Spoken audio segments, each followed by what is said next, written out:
Hello everyone, welcome back to the KD classes. Now, today we will study about a very important long answer type question, that is capacitance of a parallel plate capacitor when a conducting slab placed between plate. तो देखिए किस तरीके से हम इसको derive करेंगे आज। बहुत ही इंटरेस्टिंग और बहुत ही सिंपल ये कोई आज का डेरिवेशन। तो देखिए हमने क्या किया कि एक पैरेलल प्लेट कैपेसिटर यहाँ पे लिया है।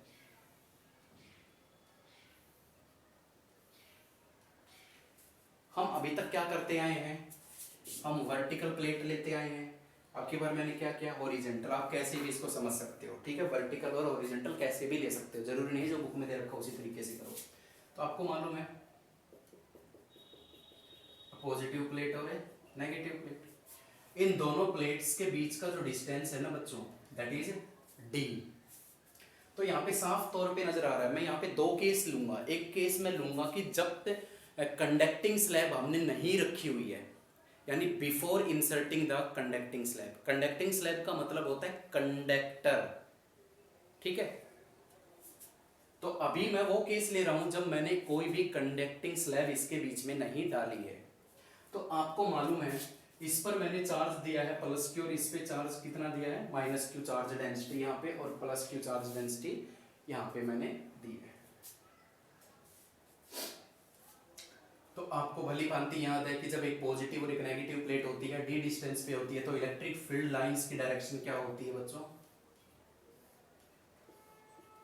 पॉजिटिव से नेगेटिव। और इस इलेक्ट्रिक फील्ड को मैं क्या नाम देता हूं, ओरिजिनल इलेक्ट्रिक फील्ड या एक्सटर्नल इलेक्ट्रिक फील्ड कह सकते हो आप। क्लियर है। तो यहां से हम पीछे के लेक्चर्स को थोड़ा सा रिकॉल करते हैं। पैरेलल प्लेट कैपेसिटर का कैपेसिटेंस मैं निकलवा चुका हूं आपको। पैरेलल प्लेट कैपेसिटर के बीच में इलेक्ट्रिक फील्ड कितनी होती है वो भी मैं आपको बता चुका हूं। तो पीछे के रिजल्ट्स यहाँ पे साफ तौर पे यूज होंगे। तो पहला रिजल्ट क्या है कि आप मुझे बताओ कि capacitance of a parallel plate capacitor कितना होता है। पढ़ा होगा आपने, C is equal to epsilon not A upon D, ठीक है। तो हालांकि मैं पहले की कंडीशन से मान रहा हूं, यहाँ पे कंडक्टिंग स्लैब अभी रखी नहीं है मैंने, तो इसको मैं CO भी मान सकता हूं, ओरिजिनल कैपेसिटेंस पहले का, ठीक है। ये हमारी होगी फर्स्ट इक्वेशन।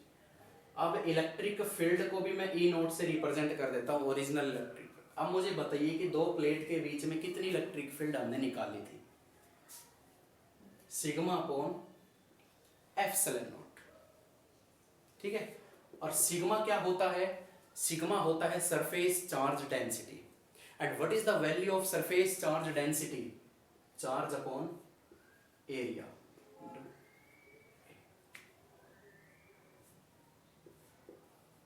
Second equation. ये दोनों रिजल्ट आप भली भांति पीछे कर चुके हैं बढ़िया तरीके से। अगर फिर भी कोई कंफ्यूजन है तो प्लीज प्रीवियस लेक्चर्स को रिकॉल कीजिए, उनको देखिए आपकी सारी प्रॉब्लम्स यहाँ से दूर हो जाएगी।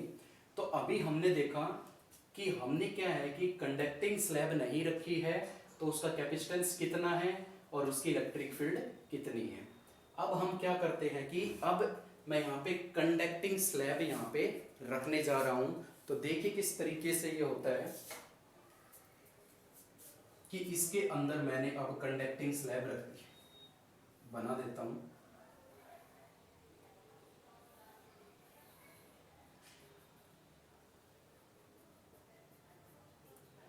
यहां मैंने एक ये कंडक्टिंग स्लैब रख दी। इसको ध्यान से समझिए, क्योंकि डायग्राम अगर समझ में आ गया तो डेरिवेशन कुछ भी नहीं है इसका। आपको मालूम है कि दोनों प्लेट के बीच का डिस्टेंस कितना था, D। और ये जो स्लैब मैंने रखी है ना कंडक्टिंग स्लैब, इसकी चौड़ाई कितनी है, इसकी विड्थ कितनी है, दैट इज स्मॉल t, जो कि बुक में ले रखी है। उसी हिसाब से मैं करवा रहा हूं ताकि आपको कंफ्यूजन ना हो। तो आपको मालूम है, ये हम पढ़ भी चुके हैं कि due to induction method, due to polarization, a opposite charge is appear on the near point. Positive है तो यहाँ पे कैसा चार्ज आ जाएगा, नेगेटिव, और नेगेटिव की जगह पॉजिटिव चार्ज अपीयर हो जाएगा due to induction method without touching, ठीक है। अब जरा देखिए कि पॉजिटिव चार्ज आ गया, नेगेटिव चार्ज आ गया, सिर्फ आप कंडक्टिंग स्लैब को देखिए बच्चों, एक पॉजिटिव चार्ज आ गया, नेगेटिव चार्ज आ गया, तो आप कहोगे कि इलेक्ट्रिक फील्ड बन गई इसके अंदर। बट ये आपको पता है, पहले ही बताया जा चुका है कि इसके अंदर इलेक्ट्रिक फील्ड कितनी होती है, 0। Inside the conductor electric field is 0, क्योंकि इनसाइड द कंडक्टर चार्ज नहीं होते। चार्ज कहाँ पे होते हैं, ऑन द सरफेस। ये प्रॉपर्टीज होती हैं कंडक्टर की, आप जाके देख सकते हो पीछे के वीडियोस में। तो देखिए जरा, ये हमें मालूम है कि inside the conductor electric field is 0।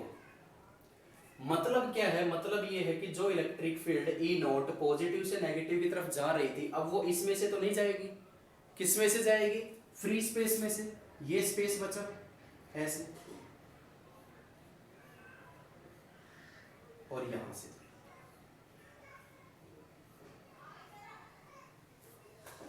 बीच वाले हिस्से में से कोई इलेक्ट्रिक फील्ड पास आउट नहीं करेगी, इस फ्री स्पेस में से जाएगी और इस फ्री एयर वाले स्पेस में से जाएगी। तो अब जो मैंने ये कंडीशन लगाई थी, वो अब देखते हैं किस तरीके से हम क्या निकालने वाले हैं, दैट इज कैपेसिटेंस। और कैपेसिटेंस निकालने के लिए हमें पोटेंशियल की जरूरत पड़ती है, ये मैं स्टार्टिंग में बता चुका हूं, क्योंकि कैपेसिटेंस का फॉर्मूला क्या होता है, Q अपॉन V। C के लिए V चाहिए हमें, और V कैसे निकालते हैं, सोचिए जरा। नाउ पोटेंशियल डिफरेंस कितना आएगा, सोचो जरा।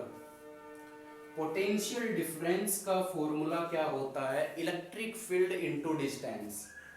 पोटेंशियल डिफरेंस का ये फॉर्मूला मैं पहले भी बहुत बार करवा चुका हूं कि जब जब इलेक्ट्रिक फील्ड आएगी और जब जब पोटेंशियल पूछा जाए, तो पोटेंशियल के फॉर्मूले में इलेक्ट्रिक फील्ड का यूज जरूर करना है आपको, यानी दोनों के जो रिलेशन से जो फॉर्मूला बना है ना, वही फॉर्मूला आप यूज करोगे। तो पोटेंशियल का फॉर्मूला क्या बनेगा कि कितने डिस्टेंस में से इलेक्ट्रिक फील्ड पास आउट कर रही है। चलिए मुझे बताओ, इलेक्ट्रिक फील्ड जो यहां से पास आउट कर रही है ई नॉट, वो कितने डिस्टेंस में से पास आउट कर रही है, टोटल डिस्टेंस कितना था d, लेकिन t में से तो वो पास आउट कर ही नहीं रही, पास आउट तो वो इतने और इतने में से कर रही है। तो कितना डिस्टेंस हुआ, d माइनस टी, यानी ये इलेक्ट्रिक फील्ड अब इस डिस्टेंस में से पास आउट कर रही है, तो वो उसकी पोटेंशियल बन गई। अब कुछ भी नहीं करना, वैल्यूज पुट करते जाओ। v is equal to E not, E not की ये वैल्यू उठा के यहाँ पे आपको पुट करनी है, तो क्या आ जाएगा, q upon a epsilon not d minus T. ठीक है।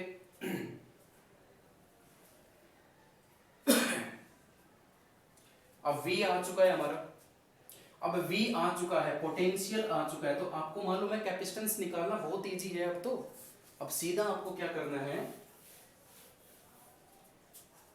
कि भैया कैपेसिटेंस निकालना है, तो C का फॉर्मूला क्या होता है, Q upon V, and put the value of V in the above equation, so we get Q as it is upon V की वैल्यू रखिए जरा, Q d minus T upon a epsilon not ऊपर चला जाएगा, Q से Q cancel, क्या बचेगा, a epsilon not upon d minus T.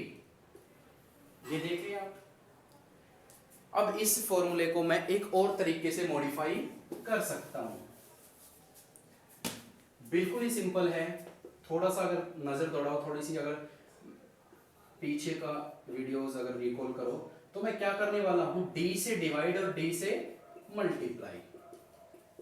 क्या हुआ, क्या किया मैंने कि इस इक्वेशन को मैंने क्या कर दिया, d से डिवाइड और d से मल्टीप्लाई। क्यों किया ऐसा, साफ तौर पे नजर आ रहा है, ये देखिए ये क्या बन गया, epsilon not a by D क्या होता है, कैपेसिटेंस का फॉर्मूला, ओरिजिनल कैपेसिटेंस का फॉर्मूला, और into d upon d minus T.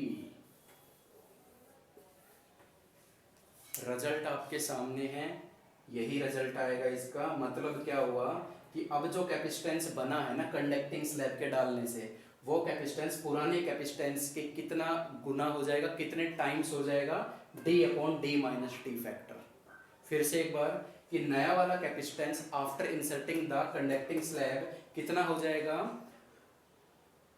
पुराने वाले कैपेसिटेंस से कितने times greater, D upon D minus T, D minus D upon D minus T times ये ग्रेटर हो जाएगा। तो यहां से आपको पता चला कि कंडक्टिंग स्लैब के डालने से क्या होता है। देखो डायग्राम है और कुछ भी नहीं है, दो केस हमेशा बना के चलना। एक और डेरिवेशन इसका आने वाला है डाइलेक्ट्रिक स्लैब का, जो बहुत बार एग्जाम्स में पूछा जाता है, वो भी इसी तरीके से हम करेंगे कि उस दो पार्ट में तोड़ लिया करो। अगर लॉन्ग आंसर टाइप क्वेश्चन है तो उसको दो पार्ट में तोड़िए।